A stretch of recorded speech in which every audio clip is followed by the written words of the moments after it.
Alrighty, so we have John Grimm here. How are you going, man? Hey dude, what's up? Really excited to be here. I've been actually really looking forward to this for like the past week. We've been talking about it in DMs. I'm pretty excited. Such an honor to have you, man. Oh, stop. Now, we asked our fans some questions, and me and John Grimm are going to be answering it. So the first question is, how's the culture of graffiti changed over the years? It's kind of hard for me to answer that question because, I'm kind of young. First, if you don't mind me asking, how long have you been doing graffiti? Well, I've kind of been interested in graffiti since like 2009, and I'm only in my mid-20s. Even in the past 10 years, I feel like the culture of graffiti has changed quite a bit. Well, I can say because I'm a sticker guy, I've noticed the sticker scene's gone up from nothing in Australia to like a bunch of people, a bunch of artists in Australia. It's becoming like a bigger thing now, so I can comment on that side of the culture, I guess. I guess I could add that, anti-style's becoming more of a, I guess you could say mainstream kind of thing, like more people are talking about it. That certainly is definitely true. I mean, the exposure of anti-style over the past 10 years is something that I definitely didn't see coming, just because 10 years ago you really didn't hear about it at all whatsoever, and now, like you said, it's very prevalent and very much in people's faces. And as far as the actual culture is concerned for graffiti, it's interesting because I've been doing graffiti for over 20 years at this point, teaching it for almost 20. Obviously got a super young start on both of those things. It went from being this thing that was very underground, very, I don't want to say taboo, but certain things about graffiti were taboo, not graffiti itself. Something like asking, what do you write, was something that you didn't do back when I first started doing graffiti. You never asked that question. And nowadays, that's just a greeting. But as far as the past 10 years are concerned, I would say one of the things that has changed the most, and something that I just now found out, was people don't care about legends anymore. That I'm still getting over that, because I just released a video talking about that very topic, and to see how many people don't care about legends was kind of an eye-opener for me. That's odd. Right?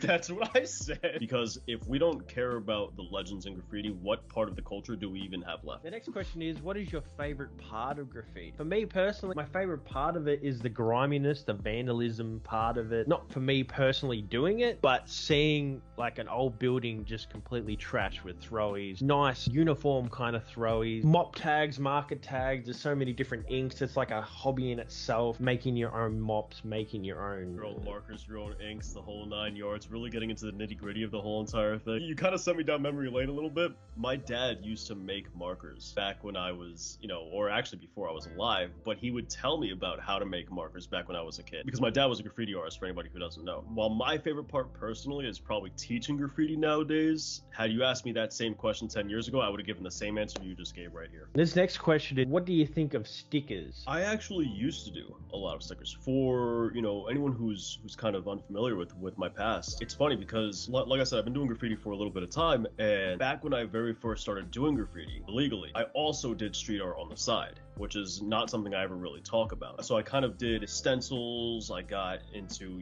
the graffiti side of things as well back then. Along with stencils, it introduced me to stickers, because I started with stencils before I ever did stickers. So once I kind of got that interest for stickers, I always came up with my own little things, whether it was slaps with my name on it or characters drawn on it. I did both of those things. Now, in recent times, I don't really mess with stickers too much, admittedly, but I still love it. I went to New York recently with my girlfriend. Just looking at the amount of stickers people throwing up out there was pretty nice. They had one, I forget the guy's name, I think it was Sax or Saxo, something along those lines. He had an octopus character. One of my favorite things I saw out in New York, including the throw-ups. Yeah, stickers, love them. Absolutely great. You get a certain stigma from graffiti artists, or is that pretty much gone nowadays? I haven't really copped any backlash, I guess you could say, or any criticism or anything from actual graffiti writers on the fact that I am just a sticker kid, quote unquote. A few writers have given me that title, like, oh yeah, Youfo's just a sticker kid, and then someone's like, oh, but he does graffiti, and it's like, I don't do graffiti. Much more illegal than stickers, like I definitely rather put up stickers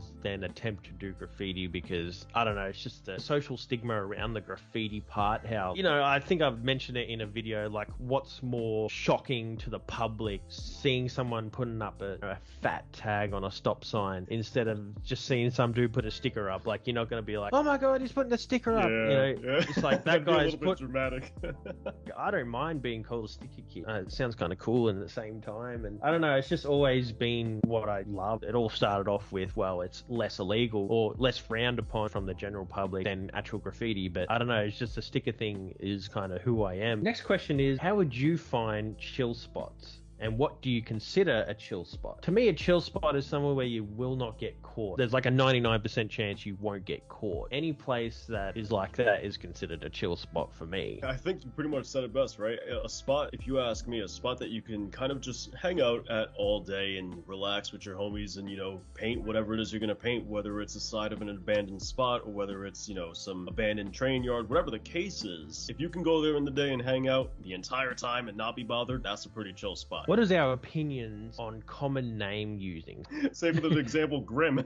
For me personally, what I think about it is, well, it's going to happen. People like the certain combination of letters, and there's only so many words out there. Even if you think of something unique, somewhere in the world, there's that many people in the world. Somewhere in the world, someone's probably using that name as a nickname or a graffiti name or a sticker name. It's pretty unavoidable, right? The way I grew up hearing it was toy names, right? They were referred to as toy names. They were names that a toy would pick up because it was easy to think of, it was cliche, it was an obvious name to pick, right? You have the obvious Psycho, Joker, Grim, Tank, all those kinds of names you hear over and over again. Those are names typically toys use. Obviously, I ended up keeping mine. Just because it's a toy name doesn't mean you're going to stay a toy forever with the name. Those are names that typically, in at least graffiti, you start off with a name, and then after you get your bearings in the art form, you kind of end up abandoning your first name and taking on a second one, or at least that's the trend a lot of people follow, not everybody. Those names make for good training wheel names, They make for great learning stage names. Once you get comfortable with it, you kick the bucket with it and you move on to something better. And the last one, what does your family think about what you do or what you used to do? I know you personally do, actual art on canvases, and obviously that stuff everyone's going to be very impressed with. The graffiti side, like, did your parents or family ever find out what you used to do in your past life doing actual vandalism type graffiti? Do you have any experience with this, like that you want to share with everybody? I used to put up stickers on the way to school when I was younger, and Mum found out. She drove me to the local park where I covered in stickers, and she gave me her car keys, and I had to scratch all of them off. And then, wow. So does she know about it now? Does she care much? Oh no, she doesn't care at all. Like, she knows that I'm doing this YouTube thing, and so like she was doing the parent thing and giving you like a moral lesson, like, hey, I gotta discipline you because I gotta discipline you. I'm the parent. So as far as my experience, like I said a little bit earlier, my dad was a graffiti artist. He started doing graffiti in '72 in New York. My dad couldn't really be mad at me for doing graffiti because he did the very same thing. He didn't really care too much. He didn't really mind. I don't want to say that he didn't care. That makes it sound callous and cold. He knew it was gonna happen. My brother also did graffiti. I kind of grew up in a family of graffiti artists, and as a result, my mom, she knew the apple wouldn't fall far from the tree. So when I started doing graffiti illegally, I really delved into it. My brother did graffiti illegally as well, and he would go out bombing, so on and so forth. But I really delved into it. I want to take a second to say, I don't want to make it sound like I was getting up like J.A., right? That's not the case, but I really threw myself into the whole entire lifestyle and the art form. Didn't help the matter that I started getting mentored by my graffiti mentor, and that only kind of pulled me more into it. So my mom, she didn't really mind too much just because of the fact that it was keeping me away from gangs, drugs, so on and so forth. It was a much better alternative to the other things I definitely could have gotten involved with. She started to care when when I started to get arrested for it, and she had to pay the fines because I was too young to pay the fines. And I think at that point, any parent would care, right? Massive shout out, massive thank you to John Grimm for joining me. Be sure to check him out if you don't already know who he is. Have a great day and have a good one.